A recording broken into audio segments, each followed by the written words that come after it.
Gracias, Juan Pablo, y es momento de enfocarnos en el tema principal de esta noche, la distorsión en las vestimentas folclóricas. Esta noche tenemos un reportaje especial, como todos los jueves, a través del cual analizaremos todo este tema que es sumamente importante y de interés para todos nosotros. Además, contaremos con la presencia de dos invitados que nos acompañan ya en el Cédora 23, la señora Varinia Orozco Rodríguez, curadora del Museo Nacional de Etnografía y Folclore, y por otra parte el señor Tito Castro, presidente de la Asociación de Artistas Bordadores Autodidactas. En unos minutos más estaremos conversando con ellos acerca de este tema. Es momento de iniciar con el reportaje especial de esta noche, distorsión en la vestimenta folclórica. Creo que quienes más estamos degenerando, o mejor dicho, distorsionando nuestro patrimonio, somos los mismos bolivianos por la ignorancia que tenemos. Sus trajes típicos bolivianos lamentablemente han sufrido de un tiempo a una distorsión enorme debido a que muchos folcloristas no se están dando a la tarea de investigar o profundizar sus conocimientos referente a los mismos. El folclore, la música, la vestimenta, la gastronomía, no es algo estático como una determinada obra de arte, sino es algo dinámico, va cambiando constantemente. No podemos decir nosotros que seguimos utilizando el traje de origen, porque nadie lo está haciendo en este momento, ¿no? O sea, ni las fraternidades tal vez más antiguas. La cultura de Bolivia es producto de una gran diversidad de expresiones, en este caso sus danzas. Lo cierto es que muchos trajes de los bailarines no se enmarcan en el contexto cultural y tradicional de nuestro país.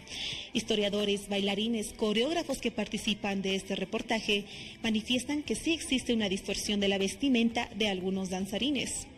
Mencionan también que es bueno innovar. ¿Cree usted que es bueno realizar esta innovación de los trajes folclóricos bolivianos y que de esta manera se desfase de lo que realmente corresponde a una tradición boliviana? No lo hacen de manera consciente de lo que están haciendo, solamente empiezan a vestirse por vestir, empiezan a bailar por bailar. Donde más se destruye el patrimonio cultural de nuestro país, de las naciones nativas, justamente son las entradas folclóricas. Yo como fraterno de 21 años en la fraternidad, en Los Puros, he visto que año tras año hay personas que entran a bailar, son nuevos, entran 1 año, 2 años, pero bailan por bailar.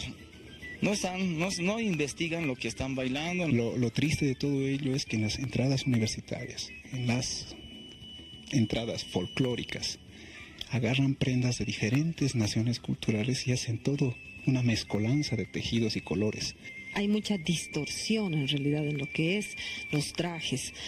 Esto debido a que es al impulso de la gente, ¿no? O sea, porque siempre llega gente nueva, gente joven, con nuevas ideas. O sea, estamos bombardeados también por todo lo que nos viene del exterior, y es ahí donde se ha empezado a distorsionar efectivamente el traje, buscando hacerlo tal vez más vistoso, más atrayente a la juventud. Desde hace años atrás, los trajes folclóricos bolivianos sufren una serie de cambios en el diseño, tejido y colores, quedando ahora solo un poco del atuendo original. El tincuy, por ejemplo, la vestimenta que llevan en su totalidad las mujeres, no es la propia del norte potosino, no es el axu de la mujer norte potosina. Como fraternidad respetamos lo que es la montera con la pluma que habitualmente se usa, pero hay otras fraternidades que su montera ya lo vuelven plumero, ¿no? Inclusive en Cochabamba le han puesto la bandera de Bilsterman, la bandera de Bolivia, al medio un escudo de Bolivia, una llama más. Han inventado un personaje que no se sabe qué personaje es del tincu, ¿no? Si yo les dijera que bailen como originariamente es el tincu, pienso que nadie bailaría nuestras danzas, ¿no? Macha, que es la cuna del tincu, ¿no? Las peleas rituales que se hacen frente a frente la última vez se han desarrollado ya no con monteras, sino con cascos de motociclista. Los que bailan tincu en la entrada universitaria son recreadores. Y esos recreadores mantienen gran parte de la esencia, pero su coreografía ya no tiene el ritual del norte de Potosí. Es un baile de la calle, ¿no? Entonces siempre hay algunos cambios. Pero en lo esencial queda de tal manera que una persona que los ve dice, eso es un tincu.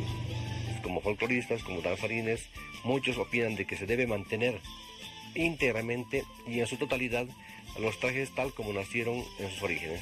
porque no se respeta la iconografía, la simbología que tienen nuestros pueblos nativos. Tienen un tipo de particularidad esos trajes bordados, ¿no? Pero que hoy en día han sido suplantados por lo que son las telas chinas y también por lo que es el material sintético. Esta prenda, por decir, es la más barata, cuesta 15 bolivianos. Esta tela es china, está importada y como podrás ver acá, está con overlock, está cerrado y esta parte, la parte inferior, lo han hecho con lana, ¿no? No abriga nada y encima es demasiado corta. ¿Y esto es lo que utilizan actualmente para bailar? Actualmente en las entradas folclóricas, en todo. En el único lugar donde no vas a ver es si es que vas a las comunidades, esto no lo usan, ¿no? Porque sería una ofensa incluso para ellos mismos. De la importación de ropa china se ha reducido mucho más todavía el campo de utilización de este tipo de ropas tradicionales. La lentejuela llegaba antes de Checoslovaquia, las perlas blancas llegaban de ahí, de Japón, todo era Japón, Checoslovaquia. Ahora no, ya es todo chino. Sé que también el precio nos faculta a nosotros. El segundo nivel, si vale el término, que pasó, es este, ¿ya? Que es más conocido también. Este cuesta entre 20 a 25 bolivianos, ¿no? La textura es mucho mejor, digamos, entre comillas, y el acabado también. Pero aquí voy con esto. Quiero yo mostrarte la chalina original, ¿no? La chalina original, que está hecho en un telar, es completamente larga. Aparte de eso, es completamente ancha. ¿Ya? Y tiene simbología, que tiene significado según la región donde es esto, ¿no? De cada nación cultural, porque ellos se dividen también o se diferencian por los colores y por la iconografía que hay en ello, ¿no? Entonces, como podrás ver, hay una coherencia en el tejido hasta terminar acá, ya en las pocachas y en este adorno. Si comparamos con esta chalina que está en el mercado, hay una completa diferencia. Y si comparamos, que sería el peor, la peor de las chalinas, que es lo que más se está utilizando, realmente llega a ser triste cómo nuestro material o cultura material se está perdiendo. En la danza de los tobas, por ejemplo, se utilizan últimamente en algunos denominados bloques de brujos máscaras de goma con rasgos europeos, barba blanca y un sinfín de aditamentos que no vienen al caso, como por ejemplo en la espalda llevan una especie de coraza elaborada en base a plumas y aditamentos que no son propios de la cultura boliviana. La idea del traje es justamente ese faldón, ese capellán, ha ido evolucionando en el tiempo, ¿no? Precisamente nosotros lo que hemos tratado de conservar es precisamente eso, no perder la esencia del faldón y del capellán y del turbante de plumas. Ahí los guaraníes, que igual tienen unas máscaras que pertenecen a los añaña, pero que vos los ves y están bailando con esa máscara que es un demonio y lo usan como si fuera de tobas, que nada tiene que ver esa danza del tobas que también nace en Oruro, pero que empiezan a hacer una mezcolanza con todo ello. ¿No? O sea, si nosotros podríamos tal vez recuperar un traje original de hace 100 años, porque ya la danza de los tobas como tal en Oruro ya tiene 101 años actualmente, si podríamos recuperar un traje original, pues sería, yo creo que una de las mejores hazañas, ¿no? En los últimos años, los trajes típicos de las candidatas bolivianas fueron objeto de críticas y burla en las redes sociales. Distorsión, puesto que el año pasado se observó claramente de que se mandó a una Miss Bolivia a un certamen internacional con un traje totalmente cambiado. Recordarles que en el pasado, toda Miss que llevaba un traje o atuendo folclórico se regía estrictamente en las bases con las cuales este tipo de trajes había nacido en su conjunto o en la danza folclórica. Por decir, las diablesas iban con el traje netamente de diablesa. Las que llevaban algún tipo de traje, como por ejemplo una de las representantes orureñas que llevó el traje de inca, se rigió estrictamente a lo que era el traje de la ñusta inca. Pero actualmente se han dado la tarea de conjuncionar las 18 especialidades de danza en un solo atuendo, lo cual es una aberración absolutamente llamativa, por decirlo así, Imagínate, si la misma gente que se autodeclara folclorista y defiende el folclore tiende a tener mucha ignorancia, imagínate quienes hacen este tipo de certámenes. Ignorancia al cuadrado. O sea, es peor aún. Y cuanto más muestre, me refiero a piel, mejor aún, digamos. Ya estamos cansados de ver tanta distorsión al interior de nuestro folclore, ¿no? Los diseñadores son quienes deben adaptarse a las particularidades y características con las cuales las danzas primigenias, las danzas consideradas patrimoniales, surgieron desde que fueron fundados. Y no sé con qué lógica lo hacen, pero no representan a un patrimonio tal cual, ¿no? Eso quiero que se entienda. Y eso es precisamente por hacer más show que hacer un rescate cultural o hacer arte. Pero no digamos que esto es un patrimonio real de nuestro, en este caso de nuestro departamento como La Paz, porque no lo es. No es así y no lo va a ser. ¿Qué es lo que queda entonces? ¿La destrucción de un lenguaje de símbolos que sobrevivió con los años? ¿Se está perdiendo la identidad cultural? No, no se está perdiendo, sino que vamos motivando a la juventud. Porque si vamos a hacer, digamos, un traje así de antiguamente, entonces no va, porque siempre queremos hacer algo mejor, algo bueno, algo que le gusta al cliente, algo que salga bonito para el cliente. Yo creo que los cambios en general son buenos mientras se mantenga también lo otro, ¿no? Lo que hacen los jóvenes es una cosa, lo que hacen los viejos es otra, ¿no? Si una generación repetiría todo lo que ha hecho la anterior generación, como si fuera un clon, la cultura no avanzaría, ¿no? Que sí, en algunos casos puede tener un peligro, pero más bien creo, si algo vale en Bolivia y en nuestra ciudad, es este equilibrio entre tradición y modernidad, tradición y cambio. ¿Antes se hacía este tipo de diseños? No se hacía. ¿Hace cuánto tiempo recién se está implementando? Desde este año estamos implementando. Claro. ¿Existía esto? ¿Antes se ponían estas lentejuelas? No, solo era tela así en gamuza nomás antes, y nosotros teníamos que poner lentejuelas, chilchar lentejuelas para que el traje brille. Pese a que, bueno, se han dado intentos de proteger justamente lo que es los trajes típicos, pero lamentablemente como autoridad no se puede competir con el mercado, ¿no? Y también con las demandas sociales. Entonces es un problema que hay que trabajarlo íntegramente entre las asociaciones y conjuntos folclóricos.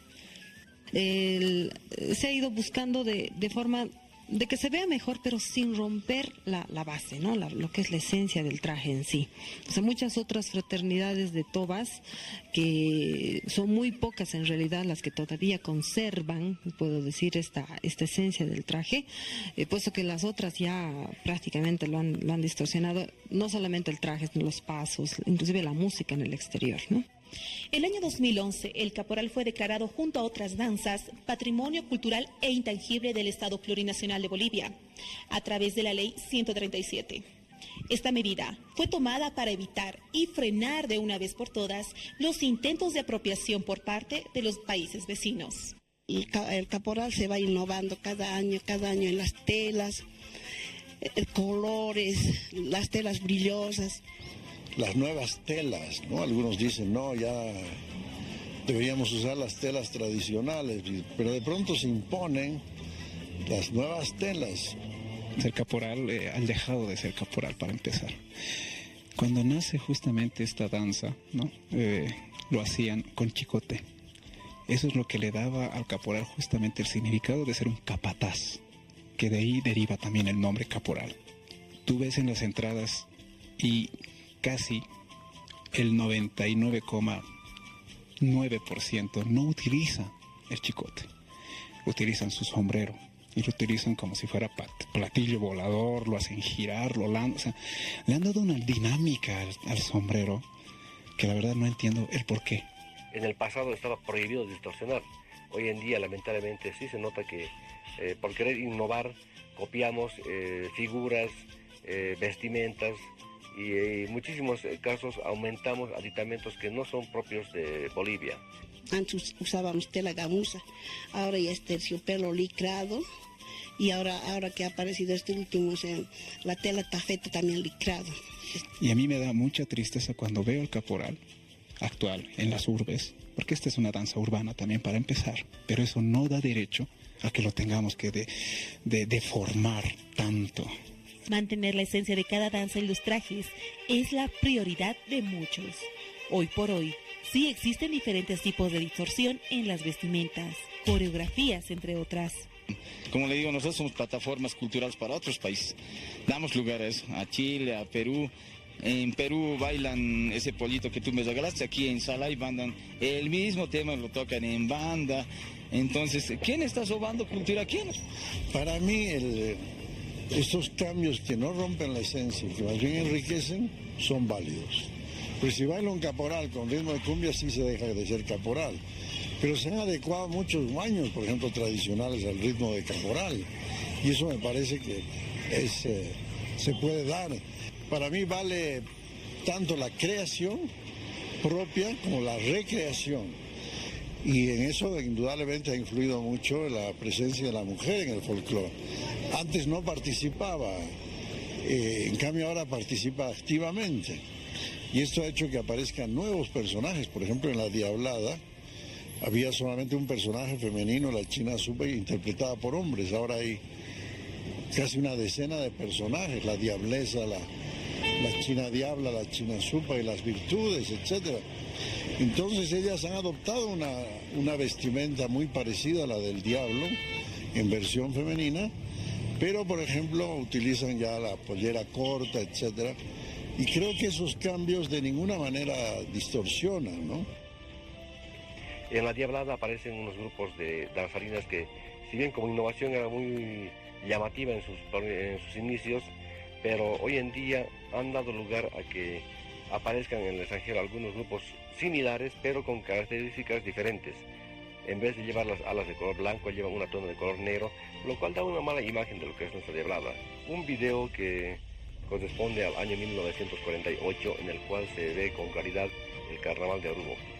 El objetivo de este video era para despertar en la gente amante del folclore y de nuestra cultura, y a la vez permitirles viajar en el tiempo para que conozcan y sepan un poco más a profundidad cómo era esa festividad en esos años.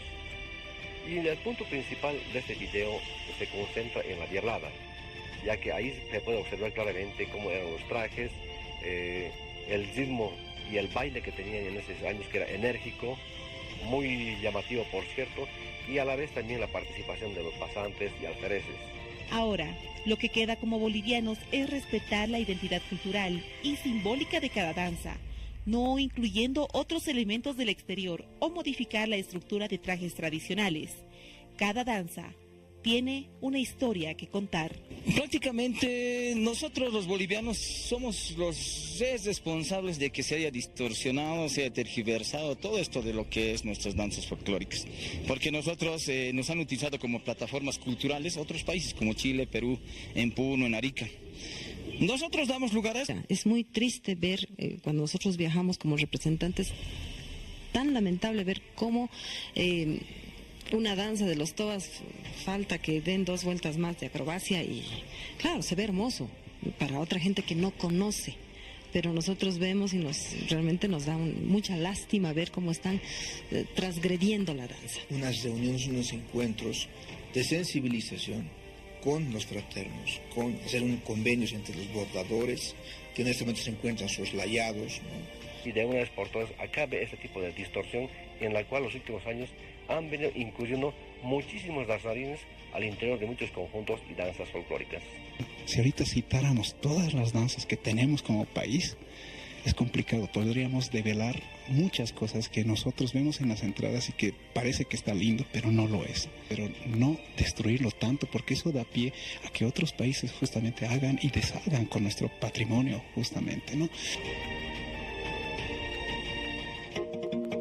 La mayoría de nuestros entrevistados en este reportaje especial coincidieron en que tienen el objetivo de conservar nuestra cultura, nuestras danzas, nuestras coreografías, nuestras vestimentas, por supuesto, y hablaron de la distorsión de las vestimentas folclóricas. Pero, ¿qué diferencia existe entre distorsión y evolución de los trajes o vestimentas folclóricas? La distorsión, ¿cómo nos puede afectar?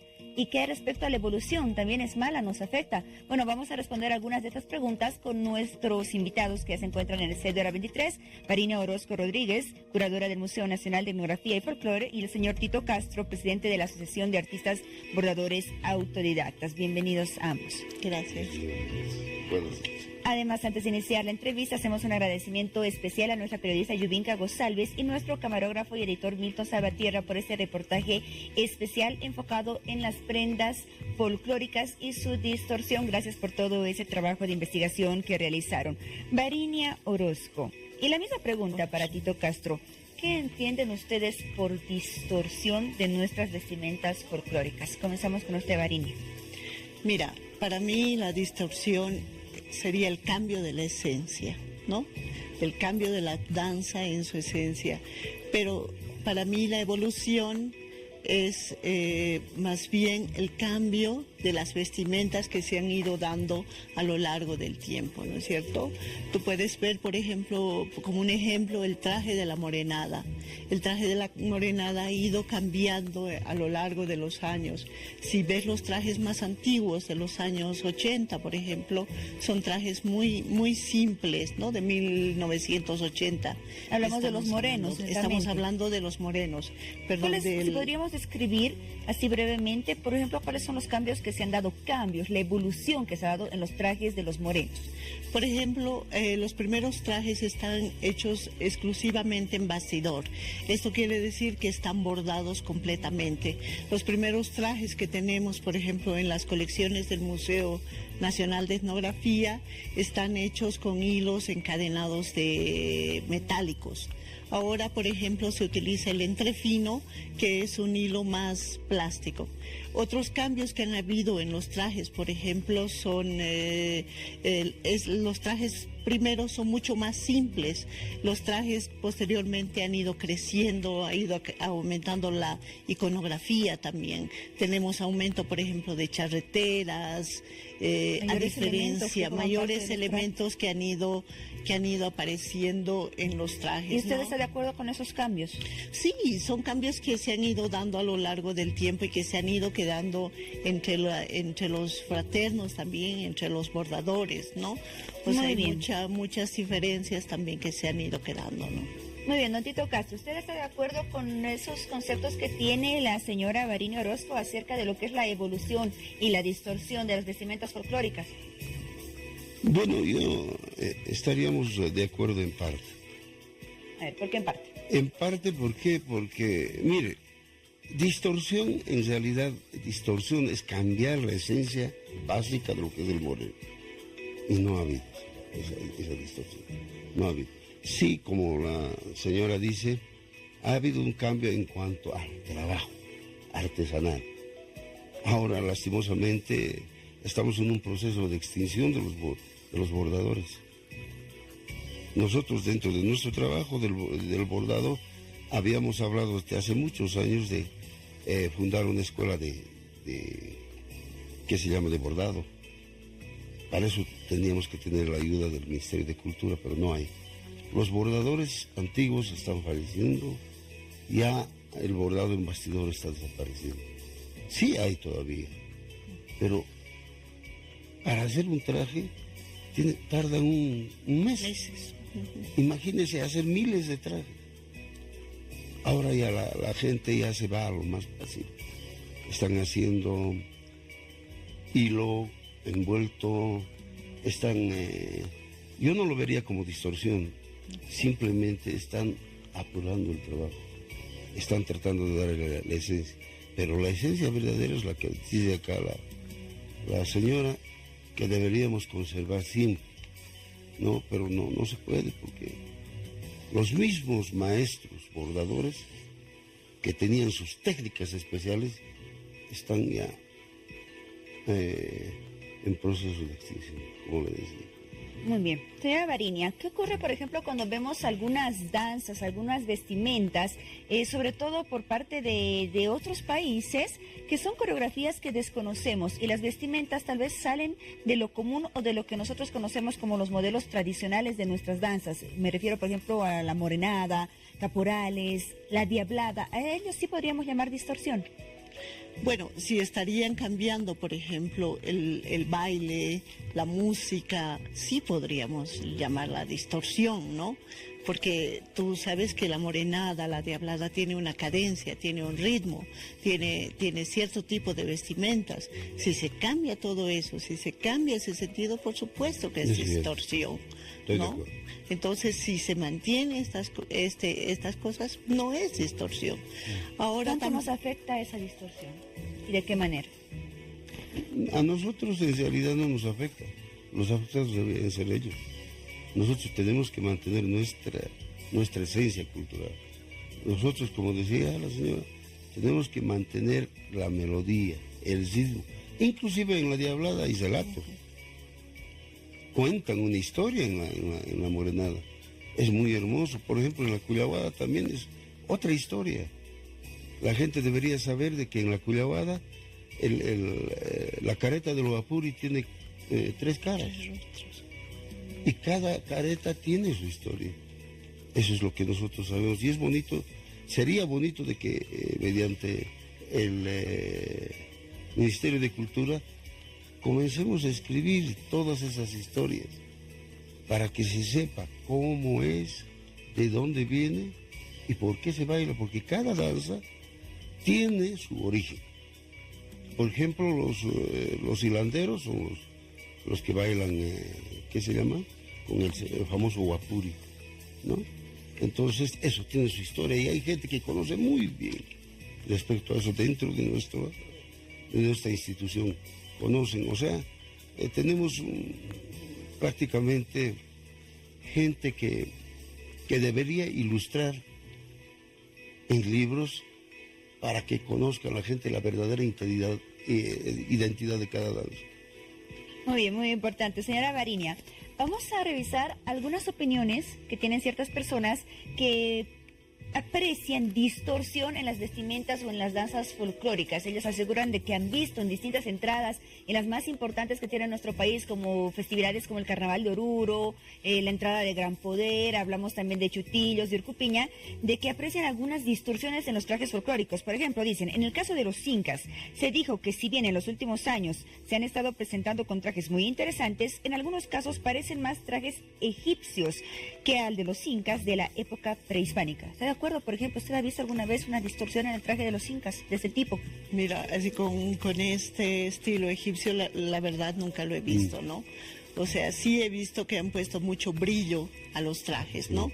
Pero es también para mostrar esta vistosidad, yo creo, en la misma entrada, ¿no? No se pueden utilizar ya tejidos por este mismo hecho de que no se puede confeccionar también, ¿no? Es lo que decía acá el bordador, ¿no? Que no pueden hacer para tanta gente, ¿no? Entonces lo que se hace es utilizar, por ejemplo, telas bastante vistosas, ¿no? Entonces tal vez llaman a esto distorsión, ¿no es cierto? Poner telas doradas, telas plateadas, emulando un poco el oro y la plata también que representa lo inca, ¿no? Entonces no creo que se esté distorsionando, sino más bien tratando de mostrar esta riqueza que es la que aportaban los incas, ¿no? La que decía que había en el imperio inca, ¿no? Muy bien, Tito, continuamos revisando algunas apreciaciones que tienen las personas respecto a algunas danzas u otras danzas o vestimentas, como en el caso de los caporales, por ejemplo. Dice, se evidencia una vez más que ya no usan el sombrero ni el látigo, ni las muchachas llevaban el látigo que antes llevaban en ese tipo de trajes. Además, se hace uso de algunos escorpiones o una especie de tenazas que no corresponden a nuestro contexto. ¿Está de acuerdo con ello?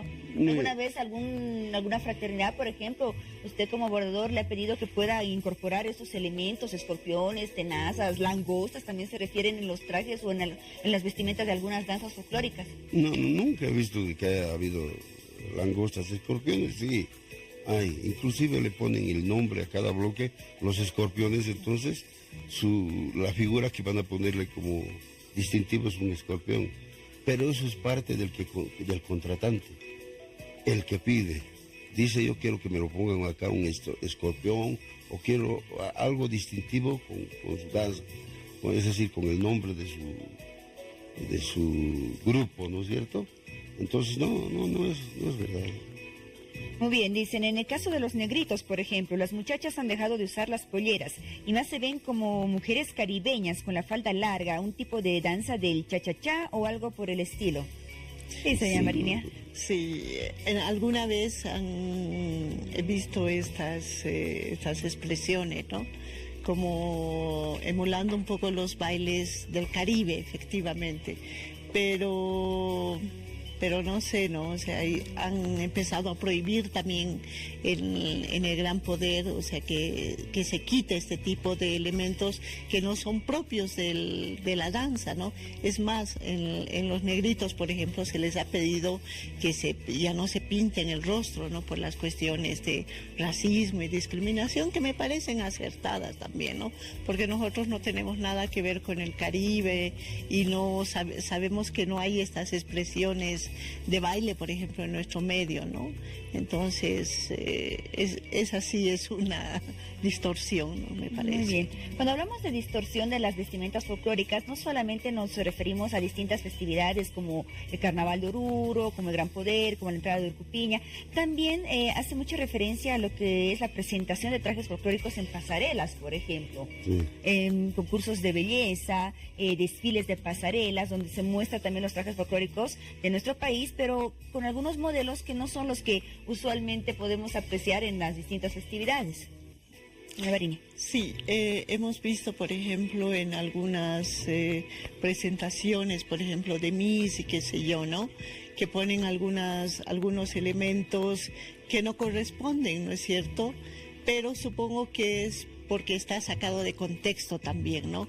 No está en el contexto del baile, no está en el contexto de una entrada que es más ritual y demás, ¿no? Entonces, supongo que por eso también se dan estas libertades de hacer este tipo de trajes, ¿no? Entonces, no podríamos llamarlo distorsión, sino una cuestión más que está en este contexto de pasarela, ¿no? Entonces, es de más estética, ¿no? Para mostrar no sé, estos trajes también, ¿no? Que son tan bellos y puestos en las pasarelas, más que todo, como se trata de demostrar la belleza de la mujer. Exacto, ¿no? Entonces tratan de adecuar los disfraces a su perfil, a lo que quieren exponer, tratando de darle unos matices un tanto folclóricos. Y obviamente está un poco desvirtuado, pero eso es por la evolución misma y por la presentación que tienen que tener las damitas que se presentan, ¿no es cierto? No pueden presentarse, no pueden demostrar su belleza física con un axo grande, por ejemplo, ¿no? Que le va a tapar la belleza solamente la cara. Y algunas muchachitas quieren mostrar el físico, la figura. Es por eso que en algunas asociaciones han prohibido de que se diga Miss, ahora son payas. Sí, precisamente por eso. Muy bien, doctito, doña Marinia, ya para finalizar esta entrevista, yo les pido a cada uno de ustedes que puedan dar el mensaje que ustedes deseen relacionado con este tema que hemos abordado esta noche. Nos hemos enfocado en la distorsión de las vestimentas folclóricas. Comenzamos con usted, don Tito. Bueno, yo quisiera dar un mensaje, más que todo a mis compañeros dentro del gremio de los bordadores. Tenemos que unirnos todos para poder pedir al Ministerio de Cultura que nos ayude en la creación de la escuela del bordado, porque así vamos a mantener nuestra identidad. Muchos de los bordadores, especialmente los moreneros, tienen un reclamo pero tremendo sobre el asunto de la morenada, porque la gente está utilizando otro tipo de elementos para adornar el moreno. El moreno se está manteniendo en esencia, pero los bordados ya no son los mismos. Ya están utilizando más collages, ya están utilizando otro tipo de elementos. Y si nosotros como bolivianos queremos mantener nuestro bordado, tendríamos que tener un lugar donde la gente comience a conocer la forma de bordado para que pueda exponerlo, para que perdure en el tiempo. Muy bien, doña Marinia. Bueno, más que un consejo, yo quiero hacerles una invitación. Para el mes de diciembre, nosotros como museo estamos organizando una exposición justamente sobre cómo ha aparecido el bordado las técnicas que nos han traído de afuera, pero que nosotros los bordadores las han ido asimilando, ¿no? Vamos a mostrar trajes desde 1850, 60 hasta la fecha. Y ahí el público también va a poder ver, va a poder apreciar cómo estos trajes han ido evolucionando, cómo se ha ido utilizando, por ejemplo, estos hilos metálicos, cómo se han ido utilizando la pedrería checoslovaca que nos traían, que ahora ya no hay, cómo el bordador ha ido inventando, por ejemplo, sus materiales, como los cristales de catedral cuando escaseaban las piedras estas checoslovacas, hasta llegar al entrefino y todo este material chino que ahora se está utilizando en los trajes del moreno. Van a poder ver, por ejemplo, cómo ha ido creciendo estos trajes también con el tiempo. Entonces, para diciembre prometemos esta exposición más un catálogo donde estamos contando justamente este proceso del bordado. Muy bien, qué importante, Gracias. doña Varinia, la invitación está hecha, muchas gracias, su mensaje también ha sido transmitido, señor Tito Castro, y agradecemos la presencia de ambos, de la señora Varinia Orozco Rodríguez, curadora del Museo Nacional de Etnografía y Folclor, y el señor Tito Castro, presidente de la Asociación de Artistas Bordadores Autodidactas. Gracias a los dos y hasta otra oportunidad. Muchas gracias. Damos una pausa y ya volvemos con más de Hora 23, espérenos.